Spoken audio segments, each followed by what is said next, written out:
Hey, are you a business owner, entrepreneur, or professional? If so, we want you to apply to be a featured guest on our show.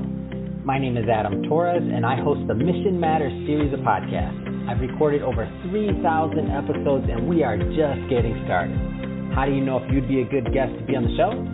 Well, only one way to find out, and that's to apply, but I'm going to let you in on a little secret. We want guests that have a story to tell, guests with a brand, a product, or a service that can benefit my audience of listeners. If this sounds like you, go to missionmatters.com and click on Be Our Guest to Apply. I'd love to talk to you and get to know more about your story.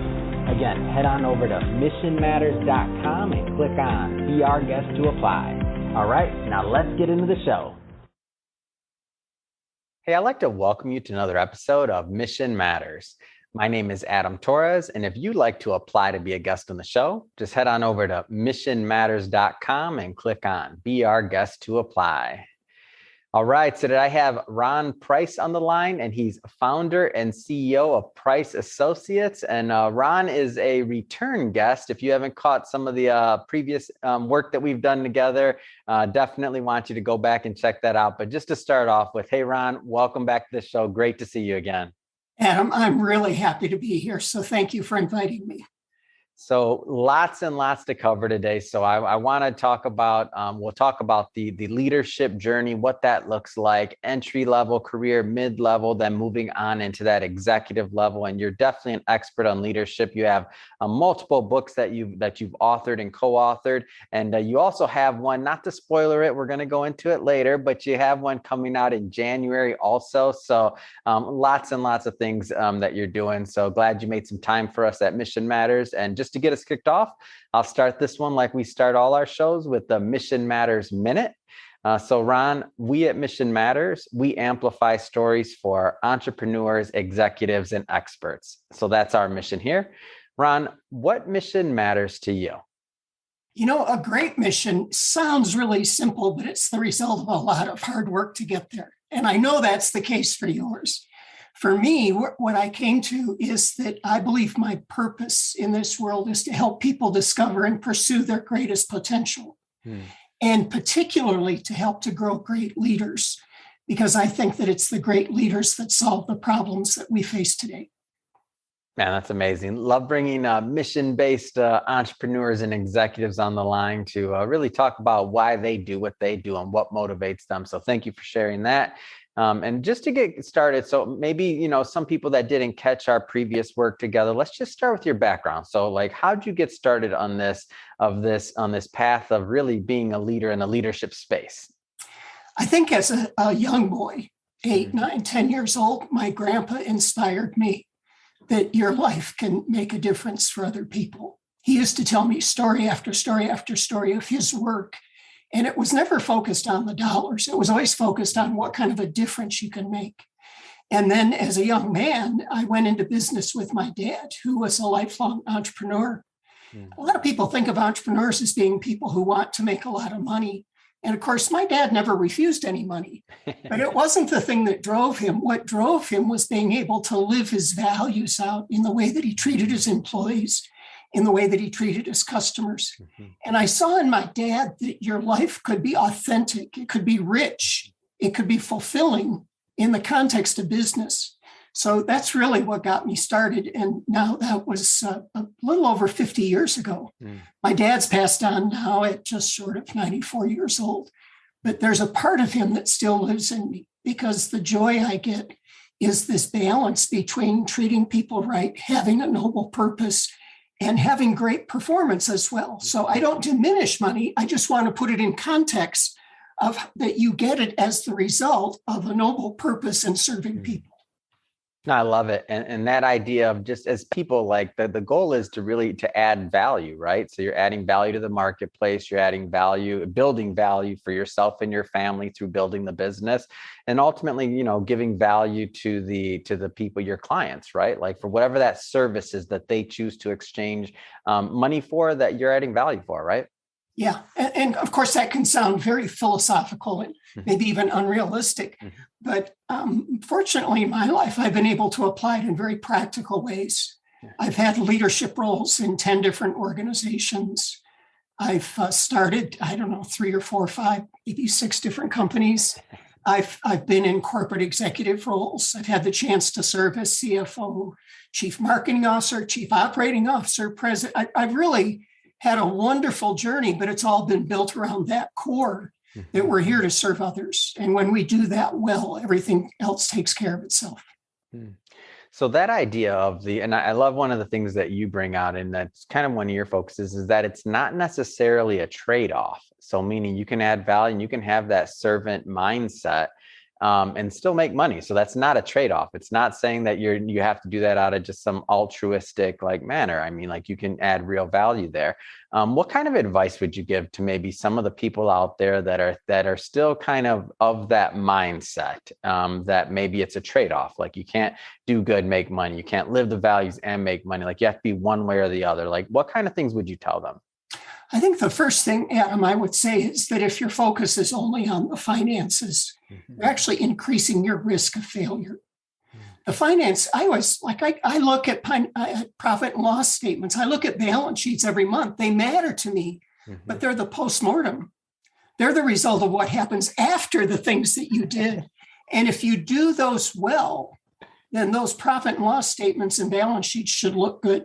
So it's not the ignoring of the finances, but it's putting it into the proper context. So my advice would be to realize that actually your greatest earning potential, your greatest potential for wealth creation comes from paying attention to the other things. And in this particular case, I think the other things are people. So it's your employees, it's your customers, it's the community that you live in, and your purpose. Why are we doing what we're doing? You said it earlier, and you said it better than I could have. Business is about creating value for others. It's not about getting other people to give me what I want.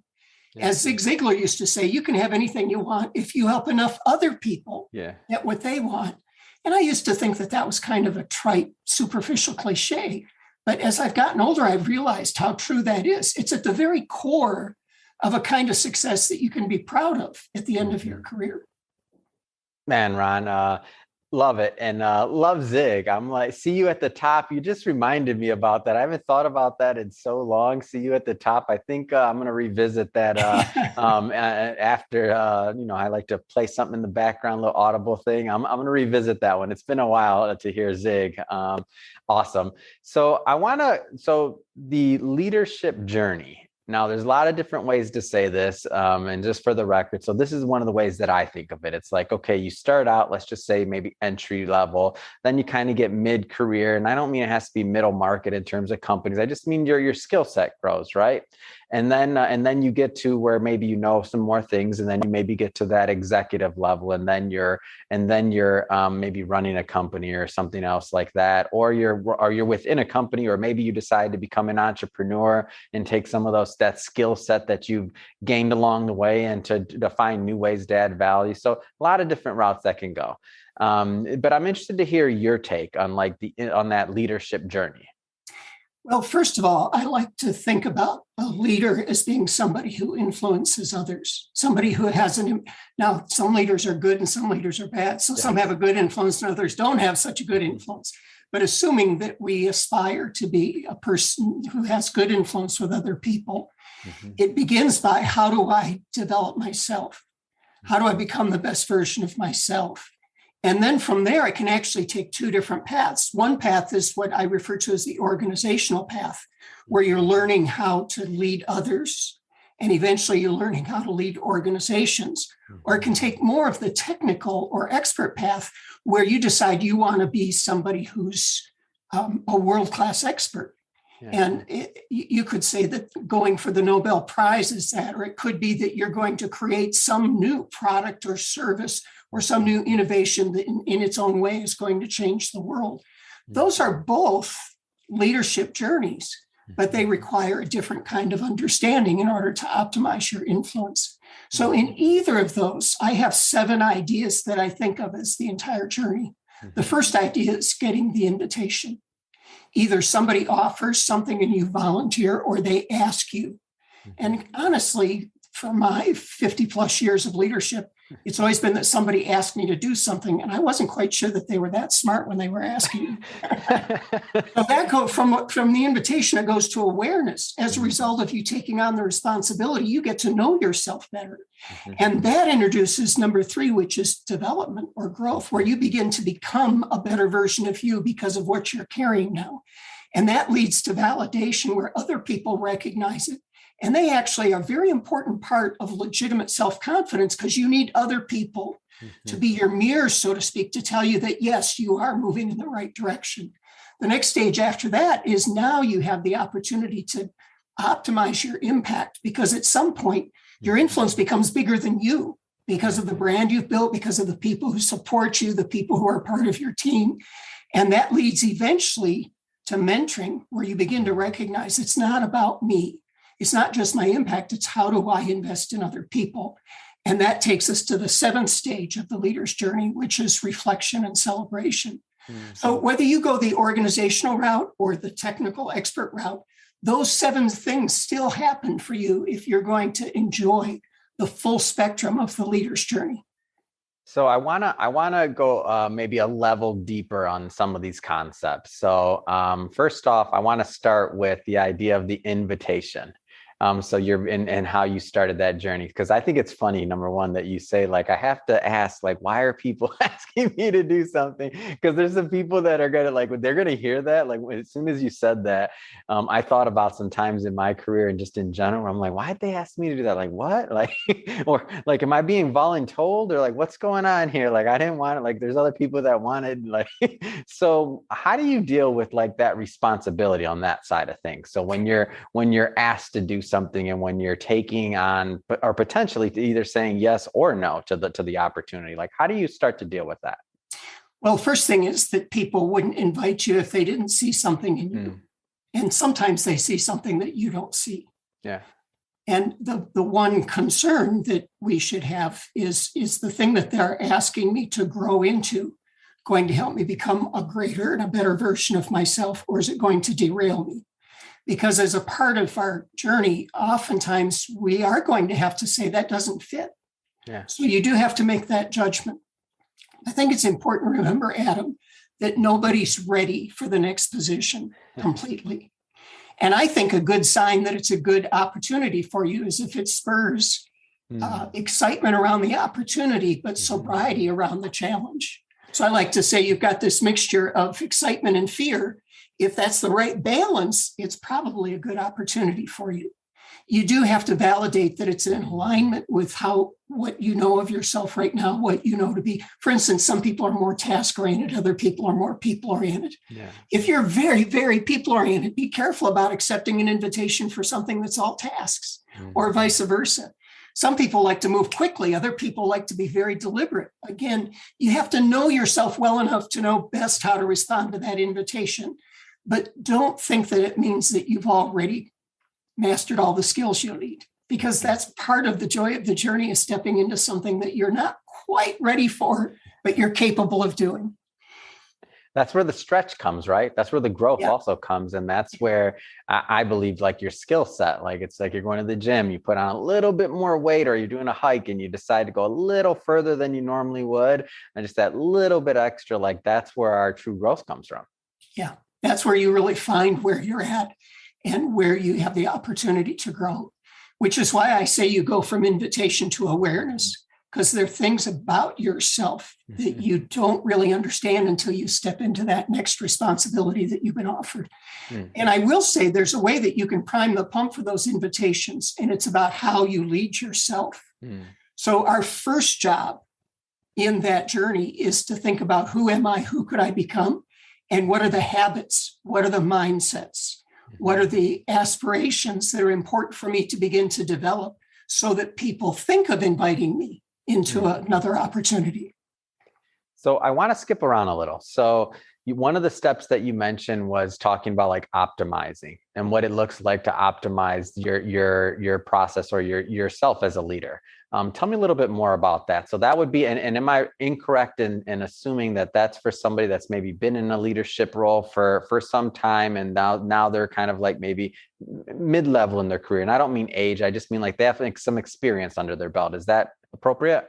Yes, we might come back to this. I don't know, but I think of there being three different spheres where you develop your leadership muscle. Mm. The first sphere is your character. It's how you show up. It's how you behave. The second sphere is your expertise. What value do you deliver? What do you know? How can you help? And the third sphere is your position. The interesting thing about the positions that you're given in life is that you can never own them. They're always on loan.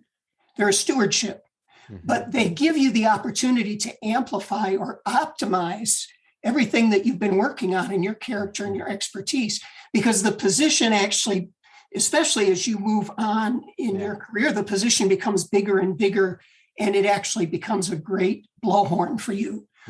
We call that, when we talk about politically elected leaders, we call it their bully pulpit. Yeah. It's that we recognize they have a bigger audience, a bigger voice. And when I really saw this was that I was the president of an international company with offices in 8 different countries. Yeah. And when I would travel to those countries, I got red carpet treatment. The hospitality people, everybody, our employees, everybody treated me great. I retired from that business in 2000. And I discovered that it only took about 6 months. And when I would go to the same hotels, the same place, people would say, Ron, who? Because they had been serving the position, not the person. Yeah. So when I retired from that position, when I gave it back, I gave back the blowhorn, I gave back the bully pulpit or the amplifier. So in a way, I feel like it's a sacred responsibility when you've been given a position of influence to use it well and to use it for the common good, not just for self-interest. And that word, that word responsibility, like that's a big one, because it is a responsibility, and it's tricky. I think as you grow into different stages of leadership, and I guess from our end, we're, in the media industry. So as our platform grows, as things grow, but if we look at your business as a platform, if we look at whatever your role is or wherever you're at, that gives you whatever amount of influence it is. It could be, it doesn't have to be media or, on the news or anything like that. But I mean, it's influence among the individuals that if you're a leader, that you're stewarding. And that's whether you're, a sole proprietor and you have your first virtual assistant that they're looking for you for leadership, or, going all the way back up to the extreme example that you mentioned, where you're the CEO of a multinational corporation. And there's a lot of people depending on you. These are all different levels of leadership and responsibility that come with it. I know I can speak personally, for every step and every rung we've grown, it's it gets heavy, it's heavier and heavier, because it ultimately comes back to you as a leader to be able to, people are depending on you. How do you kind of deal with that end on the responsibility? Where does that fit in this optimization mindset and process, especially with the understanding of, if we circle back to a previous point you made, that we're never 100% ready for it, right? We're always growing. How do you work on that responsibility side of things? I think that one of the great aspects of this, Adam, is how do you avoid the minefields? Because as you get more and more influence, we could also say you're getting more and more power. And we've all heard the phrase that power corrupts, and absolute power corrupts absolutely. Yeah. So why in the world do I want that? Well, you made a great comment. You said it gets heavier the further you go. I think the key to it is to remind yourself that you are not the position. You are not the business. You are not your reputation. You are, first of all, your character. And secondly, you are your expertise. So the best way that you can protect yourself from the corruption of power is to continually recognize, I have to work on my character every day. I have, in our book, Growing Influence, we talk about these 3 different spheres of influence. We talk about your circle of control, the things you can take 100% responsibility for. And if they don't get done, it's nobody else's responsibility. It was yours. The second is your circle of collaboration, where you need other people's help. And the third is your circle of concern, the things that are outside of your reach, but they steal your energy.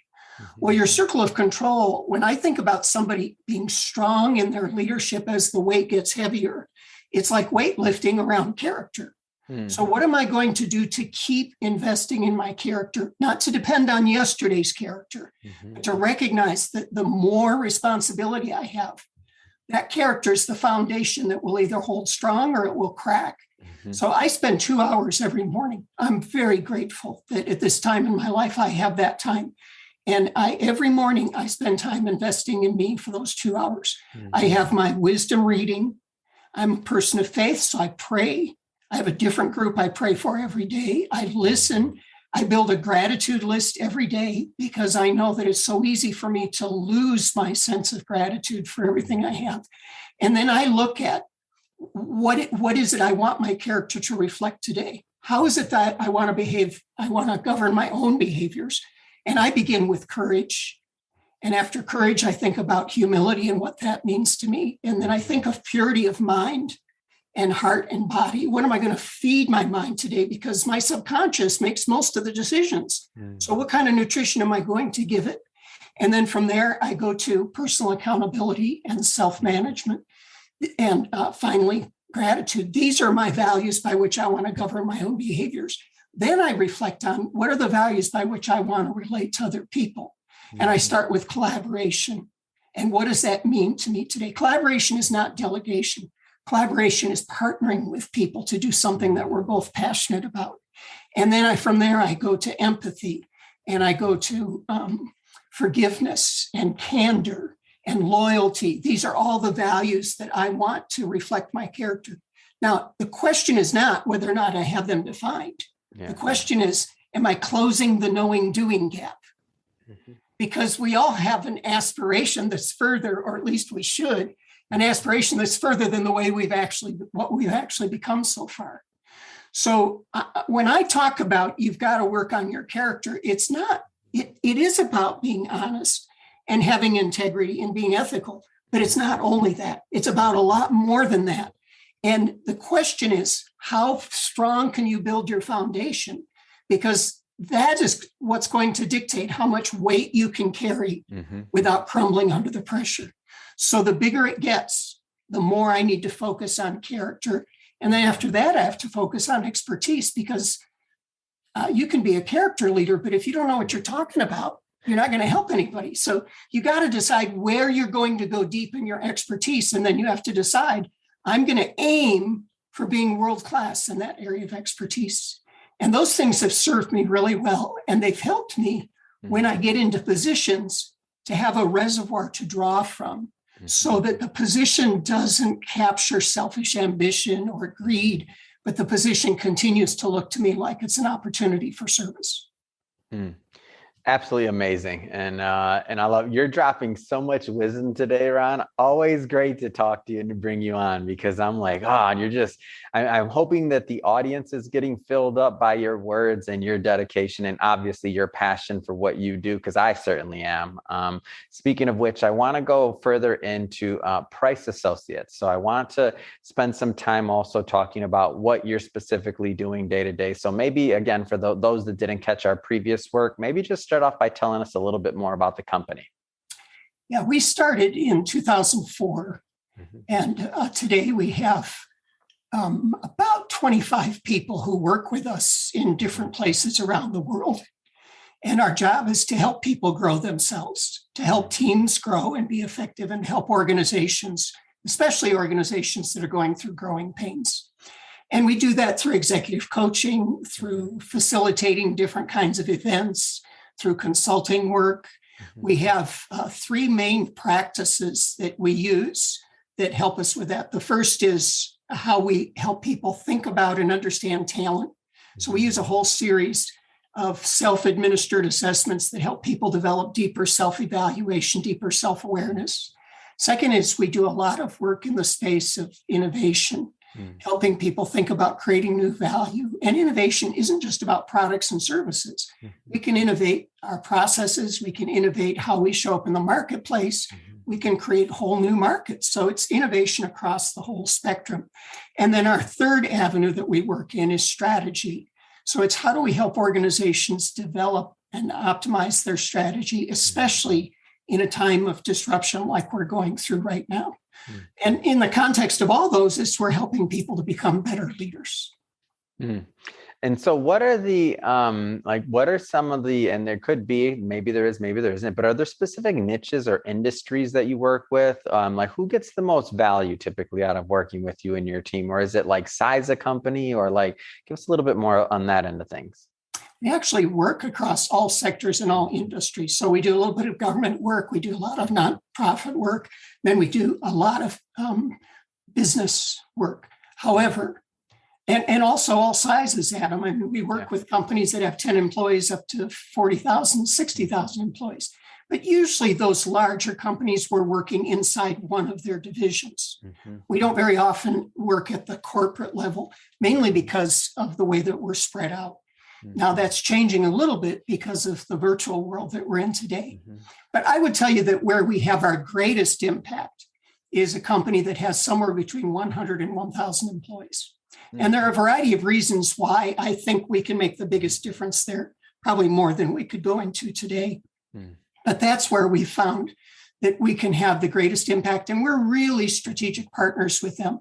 They become our friends and people that we care about for life, regardless of whether we keep doing work with them 5-10 years from now. They're people that we care about and we stay in touch with long after we've completed a project. So there's some people watching this right now that they maybe have never worked with a company like Price Associates, or maybe they have worked with others and maybe it was a great experience, maybe not so much, but either way, a lot of people that are on different ends of the spectrum on this one. When do companies normally know that working with a company like yours is a good fit? Like, how do they know when it's the right time? Because I feel like sometimes people hold back a little, or they're like, I don't know if we're ready, or I don't know if this will work for us. Like, how do people know? The biggest reason that people know it's the right time is they have a vision of where they want to go that's exciting to them. They don't quite know how to get there. Yeah. Or they're facing some kind of a big obstacle that they recognize is holding them back from achieving their potential. So a lot of times we'll work with companies who are saying, my leadership team just isn't gelling. Or I have to think about succession and I really haven't given it much thought, and I would benefit from having an outside voice or an outside pair of ears to listen to what's going on. Or people who recognize I want to have a dynamic strategy. I want it to be more successful in the execution side. But I recognize that for me to play my role as a leader inside this company, I need somebody from the outside who can help guide that process. Those are the places where people, if they're experiencing that, they know, this is the time to talk to somebody who has expertise outside of your company around these issues of people and strategy and how you continue to innovate. Now, I know it'll be different, right? From company to company, obviously size of company, industry, internal processes, infinite variables there. But what does a typical user journey look like for somebody that you do start an engagement with, just to give people a feel for what that would look like? Yeah, that's a good question, Adam. It starts with a conversation. And mostly what we want is to understand that organization and the leader. We want to understand their aspirations. We think it's really important to get a good picture of what they've done well, where they've excelled already, and then to talk about where do they want to go. And sometimes that's 1, 2, 3 conversations. Usually the next stage is we go into a period of diagnosis, where we're trying to understand with a little bit more depth the dynamics, the things that are working well. Why? How could we leverage that? The things that aren't working so well, what's the root cause? Can we get down to the bottom of understanding it? And then once we get through that section of diagnosis, then it's usually pretty clear to us whether we're going to be a good fit, whether what we have to offer is something that will benefit them, and whether they think we're the right people to help them with that. And from there, we go ahead and create a calendar and a list of commitments, and we lay out that map, and then we follow that map and see where it leads us. That's great. And again, this will change from company to company and from experience, but what are some of the common themes that tend to come up? Because you've been in this business for a long time, you've been helping people for a long time with this. Like, what are some of those common themes that, you can say, it comes up time and time again, and sometimes those are some of the starting points to work with? Yeah. Communication. I always joke, if business got slow, all we have to do is start talking about communication. Of course, business has never gotten slow for us, but really how people work together and find ways to find real synergy where we really do create a better result together. That's something that is never ending because it's so tied to the human experience. And of course, that relates to how are we going to organize, who's going to be responsible, how do we know who to put in different roles.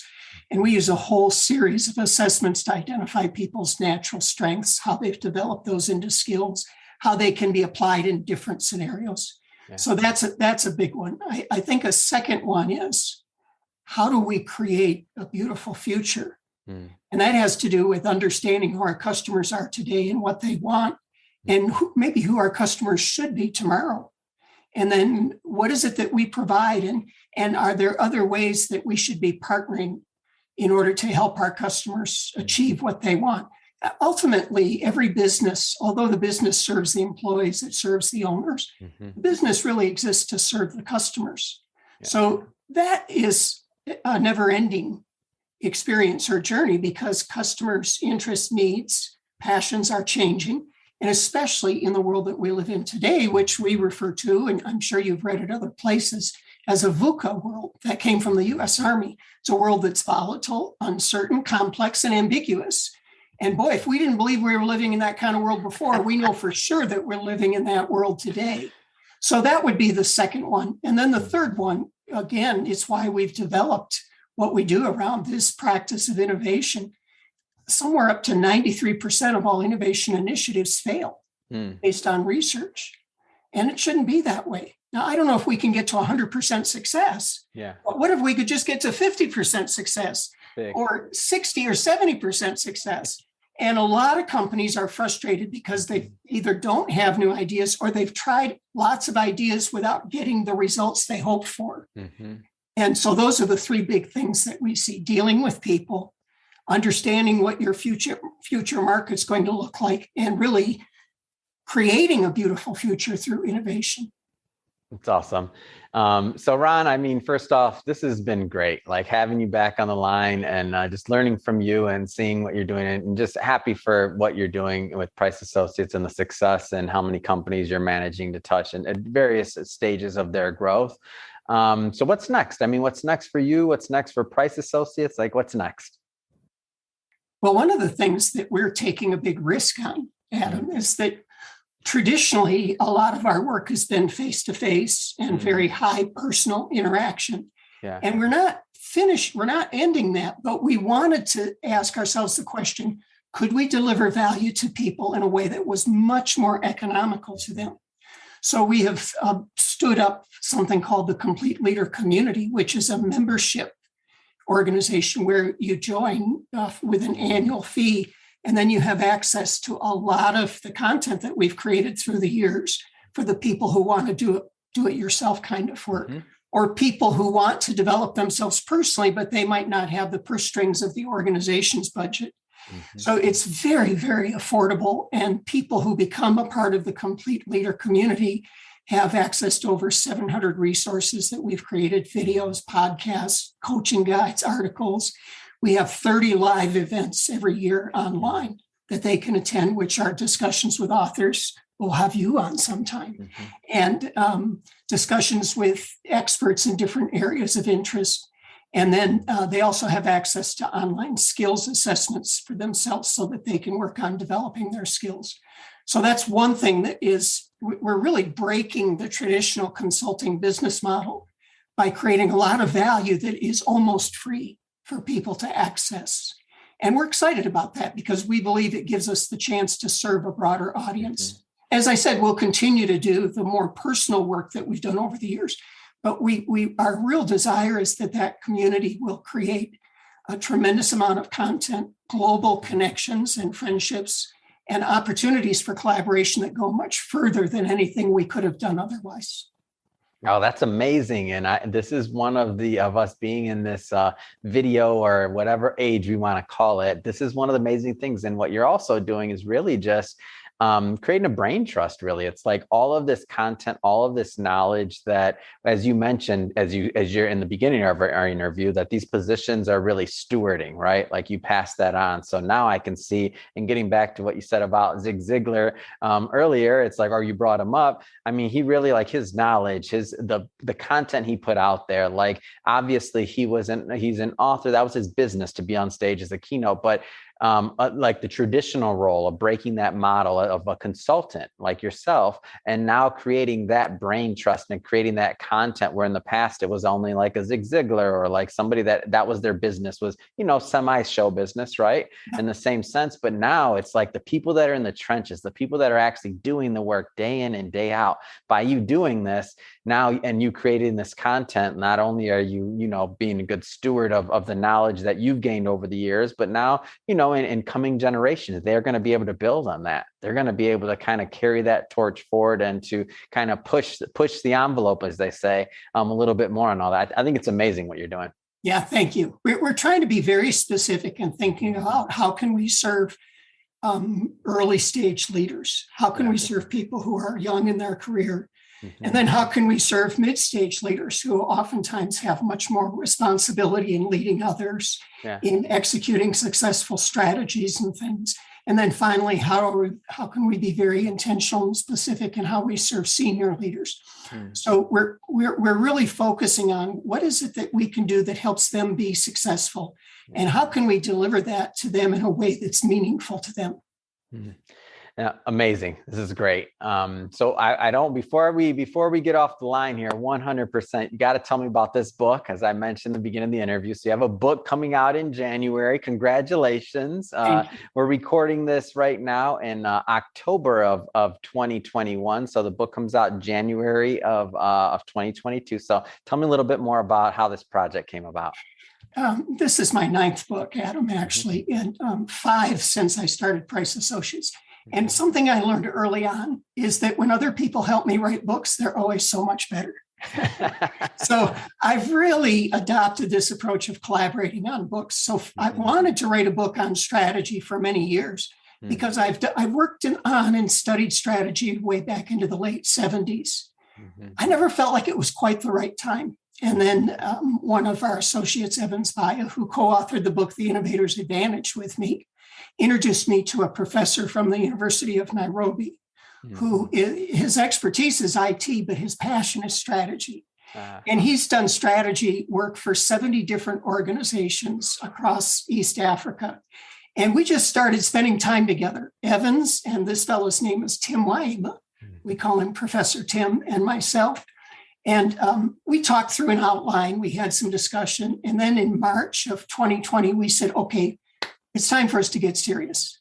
So we started having a 1 to 1.5 hour meeting on Zoom every Friday morning. And 35 meetings later, we had the first manuscript, which we submitted. And immediately Inc. said that they would like it to be an Inc. original imprint, but they said it needs some editing. So we had tried to keep it real trim, and they said, no, we need to have more color. We need more stories. So we went back to work, and it took us another 6 months to go through their suggestions and then send it out for some early readers to evaluate. And I'm so excited about this book because it captured everything I wanted to say about strategy, but also so much more. We identify 7 distinct stages that you go through in preparing for, creating, and optimizing strategy. And all through the book, we have templates, worksheets, exercise. We want to help somebody go through step by step how to develop a robust strategy that's also flexible and opportunistic, but it stays true to the organization's foundations, which of course are their purpose, their values, and their vision. So I'm really excited about it coming out. The early readers have told us that they've not seen another book about strategy that's quite like this. And so I'm excited to see how people will use it. And this, because you're doing it every time you record these interviews, publishing is such a wonderful gift because you have no idea where it's going to go once you've completed it. And that's part of the fun of the journey. Yeah, it blows my mind. Like when somebody reads something or that you wrote, or they come back or they quote you or something else like that, whether it's in a book, whether it's a keynote you did, whether it's a interview like you mentioned. I mean, it's like creating this content and trying to be of value matters. It really does matter. And you can really help a lot of people. Even if you sometimes don't think you have it all figured out or this, that, nobody has it all figured out. Like everybody's an expert or a master in something. I've had some of the best things I've ever read were about somebody's failure, and me reading that taught me some things. And I'm like, oh, wow, like they helped me by sharing their story of what didn't go right. So I tell people all the time, the main thing is to share your story, whatever the platform is, whether it's publishing, whether it's interviewing, whether it's a Facebook Live. I mean, nowadays it's just, you can share your story, you can share what you're good at anywhere. So I think it's great what you're doing, and that you're on your 9th book, I believe you said. Yeah. Yeah. Oh man, that's amazing. That's quite. And I'll reciprocate that and say, I really think the world about what you're doing, Adam, because you're publishing also. You're publishing in video. Yeah. And we have no idea where that's going to go. And this is the way we make the world a better place. Mm-hmm. Wonderful. So Ron, we both know I can talk to you all day long. Million questions come up once we get on the line, but we're about done for today in terms of our time. So that being said, if somebody is watching this and they want to learn more about Price Associates and to connect with you and your team, what's the best way for them to do that? Our website is price-associates.com. So it's price-associates.com. My email address, all you have to do is put Ron in front of that. So Ron at price-associates.com. And if they want to look at the Complete Leader community, that's at completeleader.org. Mm-hmm. Those two places, they can get hold of us. And they can always reach out to you too. Oh yeah, we're here. So shoot us a line. We're in, and we'll put that information, of course, in the show notes, so our listeners can just go and click on the button and head on over to the site. So first off, just again, thank you for coming on the show, and everybody that's watching, thank you as always for your support. If this is your first time visiting, don't forget, hit that subscribe button. We definitely have more mission-based entrepreneurs, executives, and experts coming on the line, and we don't want you to miss a thing. And Ron, again, it has been a pleasure. Thanks for coming on the show. Thank you, Adam. It's been a pleasure for me too.